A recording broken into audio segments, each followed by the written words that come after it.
人到老了，到底是走得急是福，还是拖得久是福？这话听着忌讳，可咱们活到60、70岁，谁心里没偷偷琢磨过？嘴上都说不怕死，真正怕的其实是半死不活的熬，自己遭罪不算，还连累儿女跟着受苦。医院走廊里最能见人心，有人前一天还说说笑笑逛菜场，隔天就安详走了。有人说这是几辈子修来的善终，也有人撇嘴说这是暴毙恨死，业力深重。有人卧病在床，熬了10几年。有人说这是活受罪消业障，也有人说这是儿孙孝顺，福气拖着命。我告诉你们，大家这么争来争去，全都在事物的表面向上打转转。世人都害怕死亡，都在凭着自己的好恶，凭着凡夫俗子的眼光去给别人贴标签下定论。但到底是福报还是业力，走得痛快好还是缠绵病榻好？咱们今天先别急着下定论，你们要晓得咱们老祖宗传下来的大智慧，这生与死看得很透彻。这天下从来没有无缘无故的生，更没有随随便便的死。人的生死绝对不是老天爷随便掷个骰子，或者阎王爷高兴了拿笔乱划一通。那不是偶然的，生死背后啊，有一本极其精密丝毫不差的账本。这本账就算你用现在最厉害的超级电脑来算，也算不出它的精妙。这本账算的是什么？全在因缘果报这4个字上，全在咱们这一念心上。佛法讲得很清楚，万法唯心造，这生生死死来来去去的戏码，都是咱们自己的心念和往昔的业力交织出来的一张大网。你想想看，咱们人活一辈子，吃过多少亏，占过多少便宜，说过多少伤人的话，又动过多少贪嗔痴的恶念，这辈子结下的恩怨情仇，你以为时间一长，眼睛一闭就翻篇了？我告诉你，一样都没少，一笔一笔全给你记在那个无形的账本上了。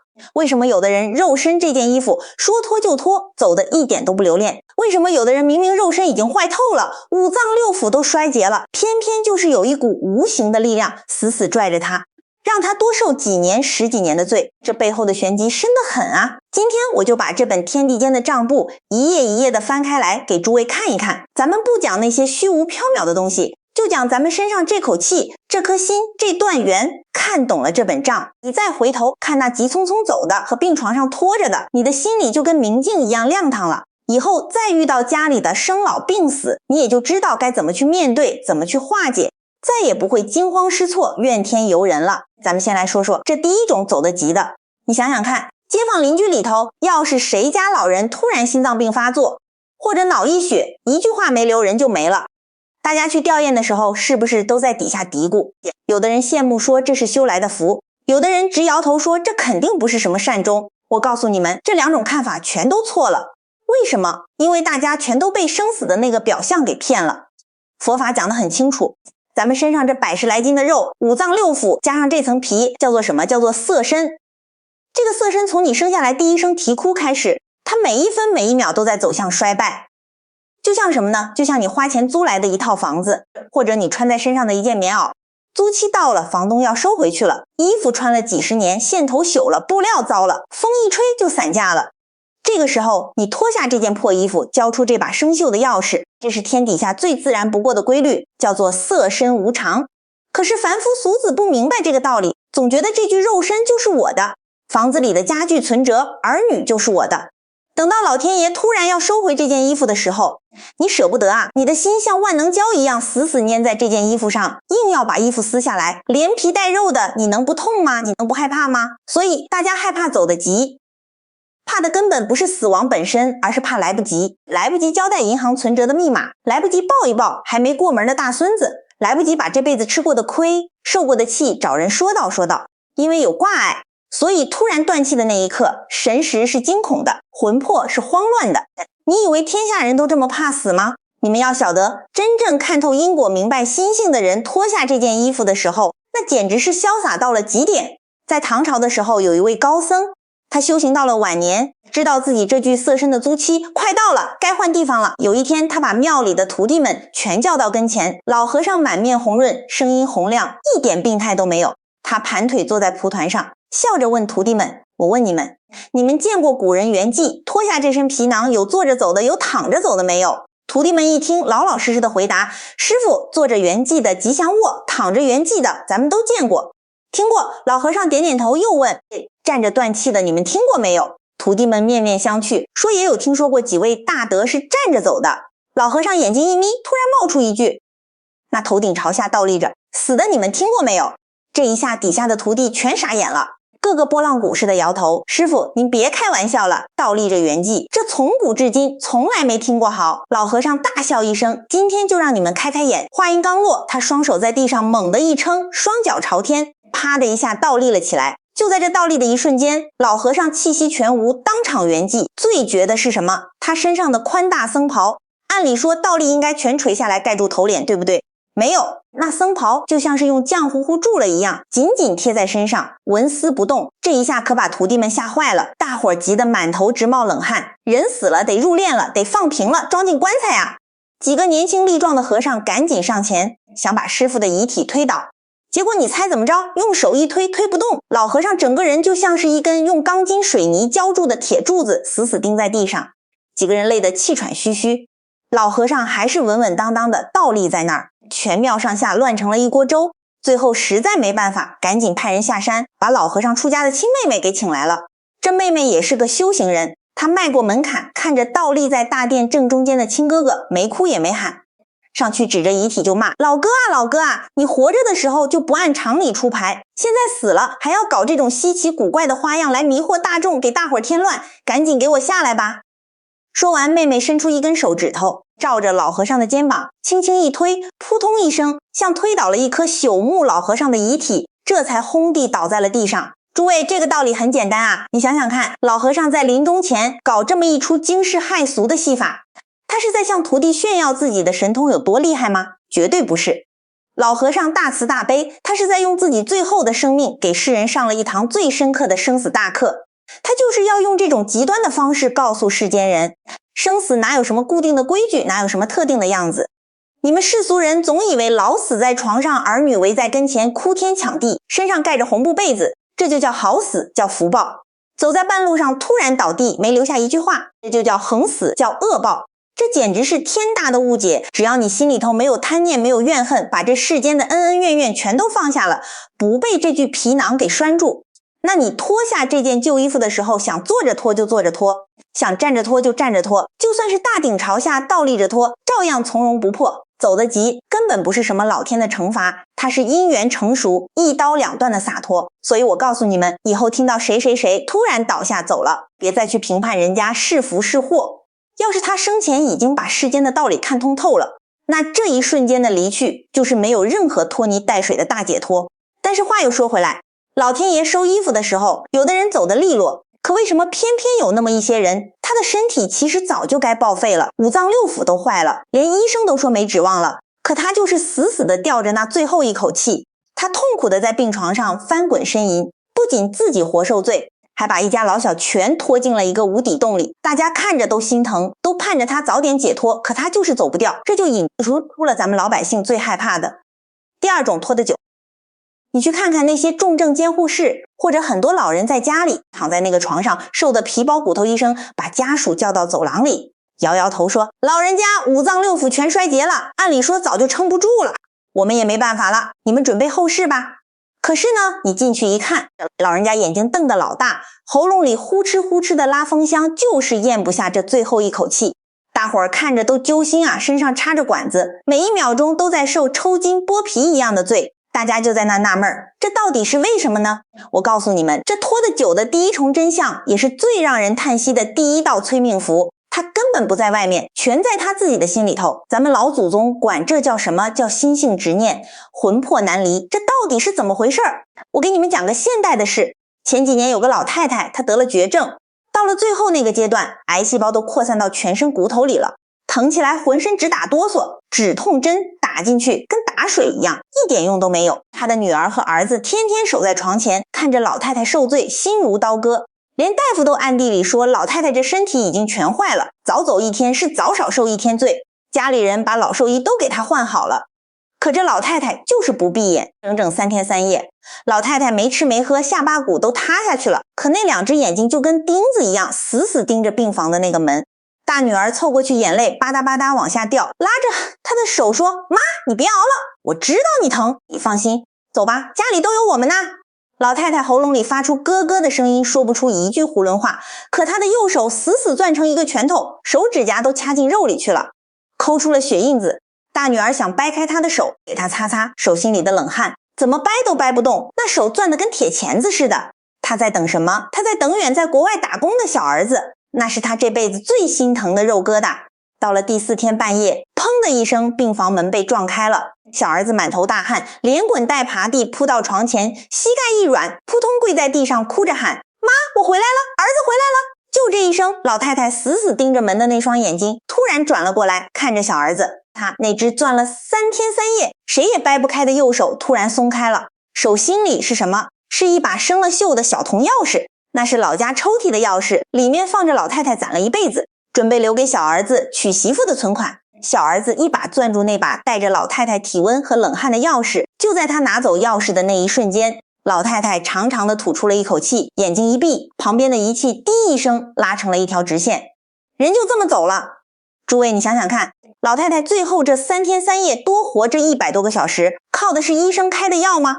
她身体里的气血吗？早就没气血了，靠的全是她心里头那股死死咬住不放的念头。佛法讲得很清楚，心是一切法的根本，你这个心念的力量大得不可思议。当一个人对这个世间、对儿女、对钱财，甚至对某个人的一股怨恨抱有极大的执着时，这就叫做贪恋和痴迷。老祖宗讲的浑神交战就是这个状态。你看他躺在那里，其实他的身体就像一栋已经烧起了大火快要塌了的破房子。正常人一看房子要塌了，魂魄也就是咱们的神识顺理成章就跑出来了，这就叫解脱。可是他呢，他觉得房子里还有一块金条没拿出来，还有个小儿子没见着，所以这房子不管怎么塌，砸得他多疼，火烧得他多痛，他的神识死死抱住这根烂柱子，打死都不肯出来。这就是气机郁结啊！他的那颗心变成了一把大锁，把自己的灵魂深深锁死在这个破败不堪的肉身牢笼里。你们要晓得，这个受罪的过程惨绝人寰。佛经里形容人死的时候4大分离，那个痛苦就像活活把乌龟的壳给剥下来一样。你在那个时候还要硬生生用意志力把魂魄按在这具烂身体里，那等于是在刀山火海上给自己上刑啊！很多老一辈的人不明白，总觉得我这是心疼孩子啊，我这是放不下这个家啊，我是为他们好啊。我告诉你们，这不是真爱，这是天大的糊涂。你用这种自虐的方式拖延在病床上，不仅你自己受着扒皮抽筋的活罪，你看你跟前的儿女，哪一个不是跟着你日夜煎熬，心如油煎，你在那里舍不得走，其实是在消耗全家人的精气神。这个道理很简单，你以为你是被阎王爷抓着不放吗？你以为是病魔在折磨你吗？错了，在第一层因果里头，根本没有人在折磨你，是你自己死死抓着那个虚幻的影子不肯撒手。有的人是放不下钱，有的人是放不下权，还有一种最可怕是放不下怨。我见过有的老人躺在床上几年，就是因为当年跟兄弟分家产吵了一架，或者觉得哪个媳妇儿对自己不好，心里那口气咽不下去，他躺在那儿，每天在脑子里把几十年前的陈芝麻烂谷子翻出来嚼，越嚼越恨，越恨气越结，这股怨气堵在胸口不上不下，他就这么硬生生的在病床上耗着，这才是最悲哀的。这第一道催命符叫做心念画地为牢，只要你看不透这个无常，只要你这口气里夹杂着一丁点的贪恋嗔恨，舍不得你这件破衣服，你就脱不下来。但是咱们话又得说回来，有人听到这里就问了，不对呀，我见过有的老人家修养好得很，对生死看得很开，财产分清楚了，遗言也交代得明明白白，他心里什么牵挂都没了，可是他为什么还是在病床上痛苦地拖了好几年也走不掉呢？诸位，这就碰到硬茬了。如果说第一条原因是他自己不肯走，那当他想走却走不掉的时候，又是什么力量在拦着他？这就牵扯到了天地间另一本极其隐秘的阴阳账簿。咱们接着往下剥这个洋葱皮，看看这拖得久的第二条真相到底有多么让人后背发凉。有的人心里头是真的放下了，银行卡密码早早就告诉了儿子，名下的老房子也全分给了女儿，连后世要穿什么颜色的衣服都交代得明明白白。他在世间连一根头发丝的牵挂都没有了，对生死看得很开。可是你再去医院看看他，哎呦，他依然在病床上痛苦地煎熬着，插着管子，喘着粗气，甚至拖了好几年都走不掉。这时候家属就在旁边抹眼泪，满心的委屈和不解。老天爷呀，我爸这么豁达的一个人，心肠又好，该放下的全放下了，怎么还要受这种活罪啊？诸位遇到这种情况，你们要晓得，这已经不是他自己主观上不想走了，而是有一股极其庞大的客观力量在拦着他。这就牵扯到了咱们老祖宗讲的天地间那一本极其精密丝毫不差的阴阳账簿。这就是我们要讲的拖得久的第二重真相，业力与福报的拉锯战。很多人对因果报应有一个天大的误解，大家总以为一个人要是干了坏事，造了重业，老天爷要惩罚他，那肯定是让他出门就被车撞死，或者得个疾病立刻暴毙，对不对？大家都觉得遭报应就是死得越快越好，越惨越好。我告诉你们，这是世俗凡夫非常肤浅的看法，这种逻辑只对了一半。佛法讲得很清楚，生死流转全靠业力牵引。如果一个人只有深重的恶业，没有任何福报了，那他确实会迅速的横死暴毙。但是咱们绝大多数普通人哪有纯粹的恶或者纯粹的善呢？大家都是善恶参半的，这就出现了一个最让人遭罪的局面。你的业力确实很重，但是你的福报偏偏还没有耗尽。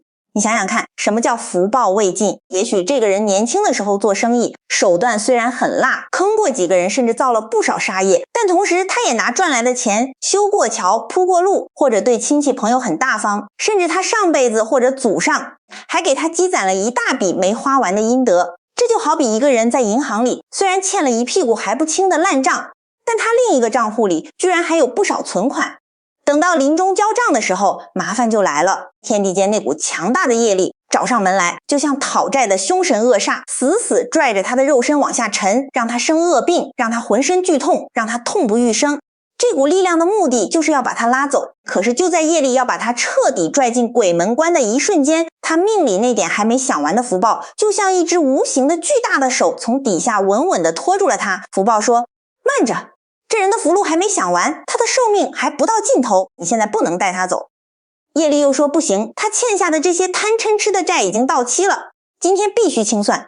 诸位，这个道理很简单啊，你想想，一股力量拼命要把他往下拽，另一股力量又死死的把他往上拖，这两股力量互相不让步，就在哪里打架？就在这个病人的色身上打架，这就叫拉锯战。结果是什么？结果就是业力让他好不了，福报让他死不掉，他就这样被悬在半空中，上不去也下不来，活生生的卡在了阴阳的交界处。你看到他在病床上，今天抢救过来了，明天又恶化了，反反复复折腾了几年，甚至10几年。家属以为这是医学奇迹，或者是病人自己求生意志顽强，其实根本不是，那是天地间的账面还没有算平啊。那有人就问了，既然卡住了，那到底要卡到什么时候是个头啊？我告诉你们，老天爷是最讲规矩的，这个算账的过程极其残酷，但也极其公平。你在病床上多拖一天，痛得冒出一身大汗，打进去一针昂贵的药水，或者插在喉咙里的管子抽搐一下，这全是在平账。你的每一次呻吟，你的每一滴痛苦的眼泪，都是在慢慢的一点一滴的冲销你那笔沉重的业债。因为你的福报把你强行留在世间，但业债又必须还，所以你只能用色身的极度痛苦来抵消那个差额。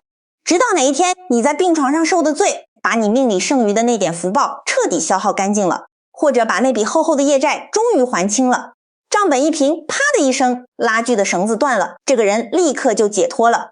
所以你们以后去医院探望那些常年卧病在床的老人家，不要只会在旁边叹气，或者暗地里抱怨老天爷不长眼，你要懂得透过表象看本质。那段漫长而痛苦的病程绝对不是毫无意义的折腾，那是天地因果在进行最严密的清算，那是他的灵魂在用最直接最惨烈的方式走向清算之后的清净。看懂了这一层，你就会对因果生出极大的敬畏心。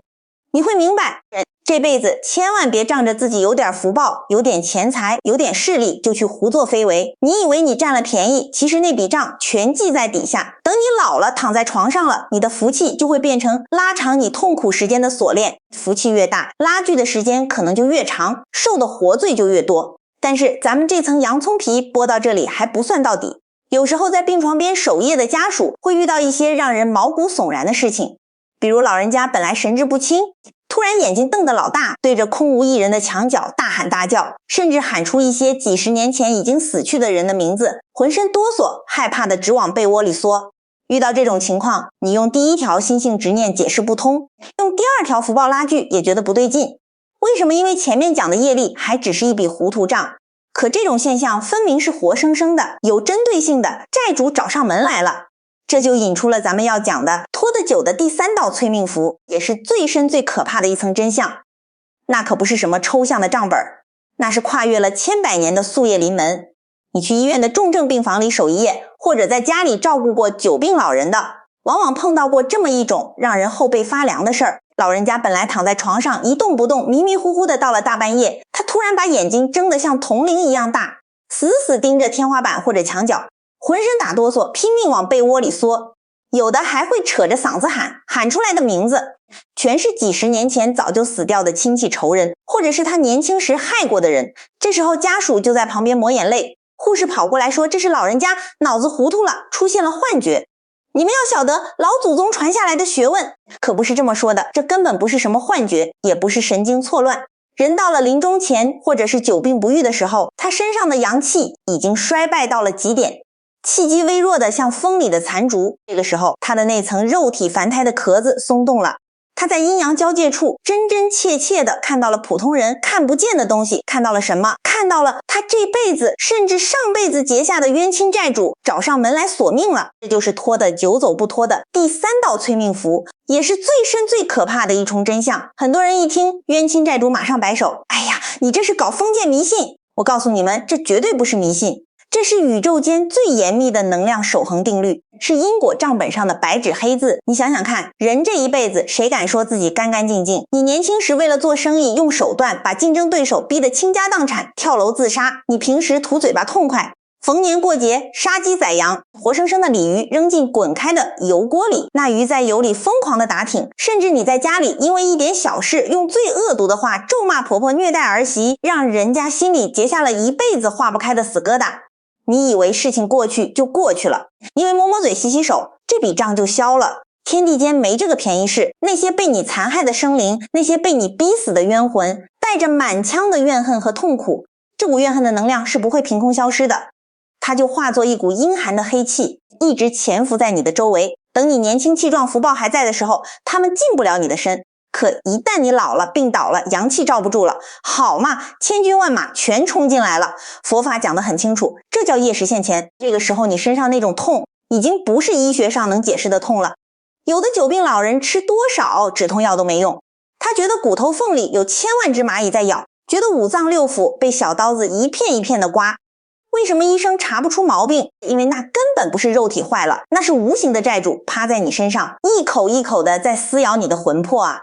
人家是来连本带利收账的，这笔血债一天不还清，人家一天不松口，你就一天咽不下这口气。你别以为只有咱们这些凡夫俗子会招惹冤亲债主，这个宇宙的因果铁律谁都逃不掉。在佛经正典里记载过这么一件震撼人心的事，释迦牟尼佛那是福德圆满神通广大的大觉悟者了吧？可是有一回佛陀突然头痛欲裂，那不是一般的头痛，佛陀身边的弟子看着都心惊肉跳。佛陀坐在那里眉头紧锁，额头上豆大的冷汗直往下滚，痛得像是有大斧头在劈他的脑门一样。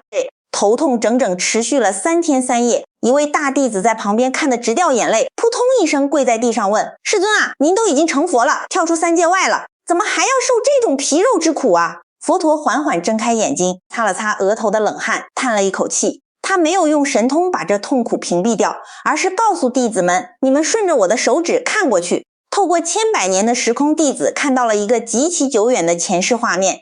在一个破旧的村子里，遇到百年不遇的大旱，村头的一个大湖底全干得裂开了，湖底淤泥里全是一条条翻滚挣扎的鱼，村里人饿疯了，全村老小拿着筐子下去把鱼捞上来，当场剥皮刮鳞，大锅炖了吃。当时村里有个不懂事的小男孩，他个子小没捞着吃肉，就手里拿着一根小木棍在旁边看热闹。湖心有一条最大的鱼王在泥水里绝望地张着大嘴喘气，小男孩觉得好玩，跑过去拿着手里的木棍，梆梆梆照着那条鱼王的脑袋使劲敲了3下。画面一转，佛陀对弟子说，当年那个敲鱼头的小男孩就是我那个湖里的鱼，就是今天带兵来攻打我们这个国家的王和军队，全村的人这几天全被屠杀了，那是他们当年吃鱼的业。我虽然一口鱼肉没吃，但因为我当年拿着棍子敲了鱼王3下脑袋，今天这因缘果报成熟了，这千百年前的冤亲债主找上门来，我就得硬生生扛下这3天头痛欲裂的果报。诸位，你们听听这个道理，简单不简单？可怕不可怕？连成了佛的释迦牟尼，当年只因为好玩，敲了3下鱼头，都要一分不差的还这3天头痛的数债。何况咱们这些一辈子在红尘里打滚，满手油污，满嘴恶言，心里藏了无数贪嗔痴的普通人呢？你想想看，你这辈子有意无意中敲过多少个鱼头？你欠下了多少笔这样的感情债、命债、钱财债？所以当你看到一个人在病床上受着非人的折磨，拖了1年又1年，你千万不要用世俗的眼光去可怜他，甚至去怪罪老天爷不公平。你要晓得，他不是在白白受罪，那是几百上千的债主正排着长队，在他的病榻前讨债啊。每一个债主讨完自己那一份血债，退到旁边，下一个债主接着上来讨这一个接一个的事，让这场漫长的看不到尽头的病苦就是这么来的。你以为他痛苦的翻滚是病情恶化，其实那是账本在疯狂的翻页啊。这笔账不了结，天地间的法则不答应，他就是烂在床上也得把这口锅背到底。讲到这里，很多老朋友可能听得后背直冒冷汗，心里直发毛了。照你这么说，这生老病死的账算得这么狠这么绝，那躺在病床上的人自己又迷糊了，我们这些做儿女的做老伴的站在床边干着急，难道就只能眼睁睁地看着他受罪被折磨吗？咱们就一点翻盘的办法都没有了吗？我告诉你们，天无绝人之路，如果因果是一把石锁，那佛法就不叫大慈大悲了。天地之间只要有因果，就一定有解药。可是解药怎么用？如果病人自己已经昏迷不醒，不知道忏悔了，那么这最后的一线生机全都落在了谁的肩上？全都落在了你们这些站在病床前端屎端尿天天熬夜守候的家属身上。你以为你被他拖累，只是你在尽义务吗？大错特错，这叫共业。你在病榻前到底该怎么做，才能把满屋子的怨气化解掉，才能把他和你们全家的运势从泥潭里拔出来？咱们接下来就实打实地教教你们这套救命燎原的实操之法。很多在病床前伺候过久病老人的儿女啊，听到这里眼泪恐怕都要掉下来了，大家心里头苦啊。你想想看，看着病床上的亲人被无形的冤亲债主折腾，被那股业力死死咬住不放，他痛得满床打滚，连神志都不清醒了。你站在旁边干着急，替也替不了，帮又帮不上，那种眼睁睁看着亲人受活罪的无力感简直能把人逼疯。这时候很多家属心里就会生出一种极其隐秘，连自己都不敢大声说出来的委屈。你在心里嘀咕，家里兄弟姐妹好几个，凭什么就落在我一个人头上？凭什么就是我辞了工作，没日没夜的在这里端屎端尿，熬油点灯？我这辈子到底欠了他什么啊？我告诉你们，你还真说对了。佛法讲得很清楚，所谓的一家人从来就没有无缘无故凑到同一个屋檐下的，能成为父母、儿女、夫妻、伴侣，背后都有极深的业缘，不是报恩就是报怨，不是讨债就是还债。你以为你守在病床前仅仅是因为法律规定你要尽赡养义务吗？错了，那是因为你们之间有恩有债，有未了的情，这股无形的业力绳子把你死死地拴在了这张病床跟前。而且老祖宗还点破了一个更深层的秘密，这叫共业。什么叫共业？就是你们这一家子人过去生中造过类似的因，现在要共同来承受这个果报。久病的人躺在床上受肉体的苦，这是他的那份业，你在旁边端屎端尿，承受着经济的压力，身体的透支，情绪的崩溃，这就是你该受的那份业。你们是在同一个因果的泥潭里打滚，谁也别笑话谁，谁也别埋怨谁。我给你讲个现代的事儿，你听完就彻底明白了。前些年有个50多岁的中年男人，他的父亲中风偏瘫在床上，整整躺了5年。这老头子年轻的时候脾气就暴躁，打骂老婆孩子是家常便饭，现在病倒了，半边身子不能动，脾气更是坏到了极点。这个中年男人是个老实人，每天下班就往父亲家里跑，给他擦身子喂饭。可是这老头子一点都不领情，稍不如意，抓起旁边滚烫的粥碗就往儿子身上砸。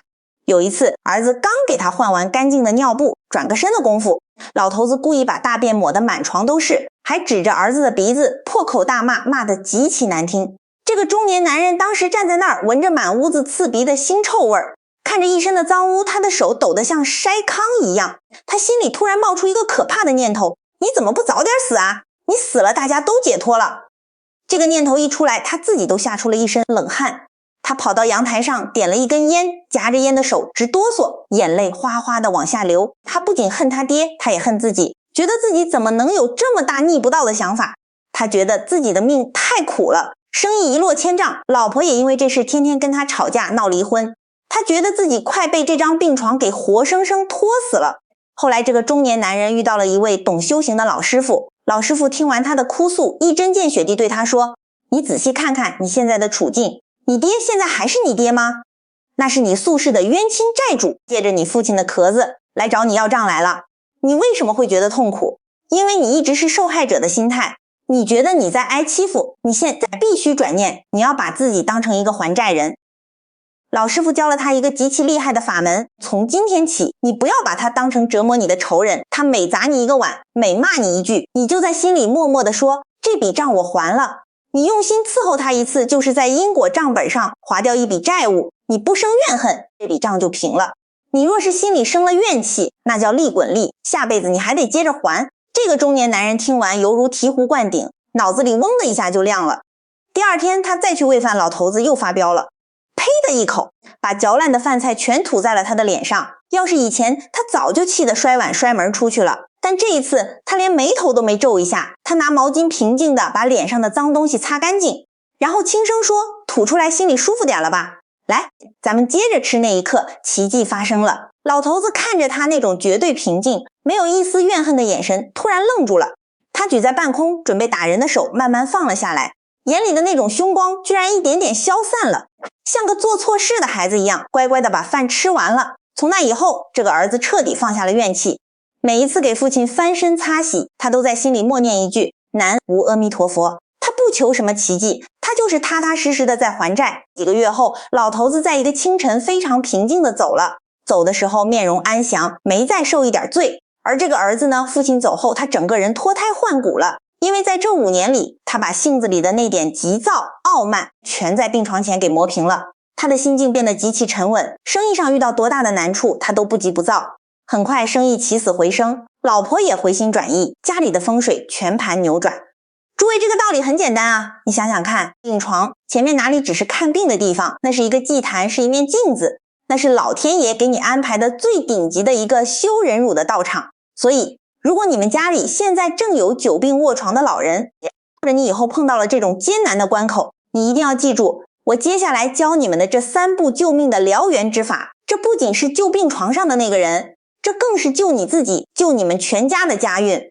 第一步，一定要想方设法帮病人放下。你们要晓得，人在临死前气机衰弱，他心里最惦记什么就是绊住他双脚的铁链子。你们做儿女的千万不要在病床前哭天抢地喊着，妈呀，你别走啊！你走了，我们可怎么办呀？你这么一喊，他的心就碎了，神识就乱了，死死抓着世间不放。这不仅走不痛快，反而要多受极大的折磨。你们应该怎么做？要握着病人的手，凑到他耳朵边上，用最坚定最温柔的声音告诉他，妈，你放心吧，家里的存折我都放好了，孙子也考上大学了，家里一切都好，你什么都不用操心了。你看见前面有光，你就跟着那道光走，千万别回头，别挂念我们以后都好好的。你这一番话就是帮他斩断第1道催命符，心性之念，心结一打开，这口气自然就顺了。第2步，家属必须做到4个字，尽心不怨。什么叫不怨？不是让你装作不委屈，而是当那个委屈和邪火往上冒的时候，你立刻用因果的道理把它压下去。你要在心里告诉自己，这是我的因缘，这是我在了缘，这是我在修行。你每一次给他擦拭身体，每一次忍住不发火，你都在削减你宿世的重罪。你要把每一次的伺候当成是你灵魂的一次大清洗，只要你这口气不生怨，你家里的风水就不会破。很多家庭为什么老人一病，家里鸡飞狗跳，接着就破产倒霉，就是因为这个病房里充满了冲天的怨气。你把怨气转化成了慈悲和忍辱，这就是在给你们家积攒天大的福报啊。第3步也是最关键的一步，叫做念佛回向，解冤释结。很多家属看着老人被病痛折腾的嗷嗷直叫，就知道急着叫大夫打止痛针，大夫能治肉体的病，治不了因果的病啊。这时候你该怎么办？你就在病床边上坐下来，心里什么杂念都不要有，就老老实实的念一句南无阿弥陀佛，或者念观世音菩萨的圣号。你千万别以为这是搞迷信，你这一句佛号念出来，那是一种极其强大清净的宇宙能量。这股能量通过你的声音，你的心念就能传递给病床上的人，让他的心神安定下来。更更重要的是，你念完之后必须要做一个动作回向，你要在心里默默地对那些看不见的冤亲债主说话，你要极其真诚地说，我父母这一辈子或者过去生中，如果有意无意伤害了诸位，我代替他向诸位磕头忏悔。我现在把我念佛的功德，把我们全家做善事，去菜市场买鱼放生的功德，全都回向给诸位冤亲债主，求你们拿了这些功德化解心头的怨恨，早点离开这个痛苦的地方，去一个好去处吧，别再折磨他了。我告诉你们，只要你的心足够真诚，那份力量是可以穿透阴阳两界的。当那些怨气冲天的债主感受到了你真金白银的功德回向，感受到了你发自肺腑的忏悔，那个死结自然而然就松开了。怨结一解，病人要么马上奇迹般的好转，要么就是痛苦全消，安安稳稳舒舒服服地咽下最后一口气，绝不会再受那些活生生扒皮抽筋的活罪了。所以诸位看懂了这3层真相，掌握了这3步燎原的法门，你们在面对这生死病痛的玄机时，是不是心里就有一根定海神针啦？好啦，今天咱们把生死这本大账从里到外，从头到尾翻了个底朝天。我知道这背后的水深得很，因果的网也密得很，你们这些老朋友年纪大了，有时候听完转头可能就忘了，所以我最后再给你们啰嗦一遍这保命护驾的底线，这几件事你们打死都要记住。第一，以后再看见那种走得急的、猝死的，千万别再去嚼舌根儿，说人家是遭报应。你们要晓得色身无常，肉皮囊就是件借来的衣服，只要他走的时候心里不留恋，没有怨恨，这叫干脆利落的大解脱。第二，万一家里有躺在病床上拖了几年、10几年走不掉的亲人做儿女的，千万别跟着抱怨老天爷不长眼。我告诉你们，那是在屏障，那是他心里的执念不肯走，是他命里的福报跟业力在拉锯，更是他这辈子结下的冤亲债主排着队在讨债。病床就是个宵夜的道场。第三，怎么化解这3步救命招？你们必须照着做。先要凑到耳边，帮病人放下心里那点舍不得的牵挂，然后你们做家属的伺候的时候，必须做到尽心不愿。你每一次压下心头的怒火，都是在修忍辱，削减宿世的重罪。最后老老实在床前念一句南无阿弥陀佛，把功德回向给他的冤亲债主。你这3步做到了，那个缠在你们全家头顶上的死结，啪的一声就解开了。这个道理很简单啊，你想想看，世间人总喜欢跑去算个命，看个风水，总觉得换个大门朝向，摆个貔貅就能转运发大财，大错特错。咱们老祖宗留下的最高智慧告诉我们，天地间最大的风水根本不在外面，全在你这颗心里。佛法讲的很清楚，万法唯心造，起心动念皆是风水。你抱怨，你嗔恨，你贪婪，这就是在给自己家里招灾惹祸。你转个念，学会了慈悲，学会了忍辱，学会了放下，这就是在给自己和儿女积攒滔天的福气。最大的改命就是改念改行，改你的因果。你看这世间有多少家庭现在正陷在病床前的折磨里，有多少老夫老妻兄弟姐妹因为伺候久病的亲人搞得愁云惨淡，互相埋怨，甚至大打出手，把家里的好运全败光了。所以如果你今天觉得我讲的这些大白话对你哪怕有一丁点的帮助和启发，请你动动手指给我点个赞，点个关注。更重要的是，把你今天看明白的这些道理转发给你的亲戚朋友。你这一个转发绝对不是凑凑热闹，你这可能就是救人一命，护人一运啊！你发过去可能就帮了一个濒临崩溃的儿女转了念头，可能就帮了一个咽不下最后一口气的病患解开了心结。你这轻轻的一个举动，让人家少造一次恶业，少走一条死胡同，这就是真正的赠人玫瑰，手有余香。这就是你在给自己给子孙积天大的福德，功德无量。最后咱们还要在这个地方汇聚起一股清净吉祥的能量场。文字是有力量的，念头是有绝对的能量。我请在座的每一位老朋友都在底下的评论区里留下一句善言，你可以打上愿，病苦消除，离苦得乐，或者写一句看破无常，得大自在。不要小看你打出的这几个字，咱们千万人千万个善念，如果能汇聚在一起，那个威力不可思议。而你发出的这一个善念，最后都会化作一股温暖的吉祥的磁场，实打实地回向到你自己和你家人的身上，护佑你们逢凶化吉，遇难成祥。今天咱们就聊到这儿，下回接着讲更深的道理，别忘了点关注，咱们不见不散。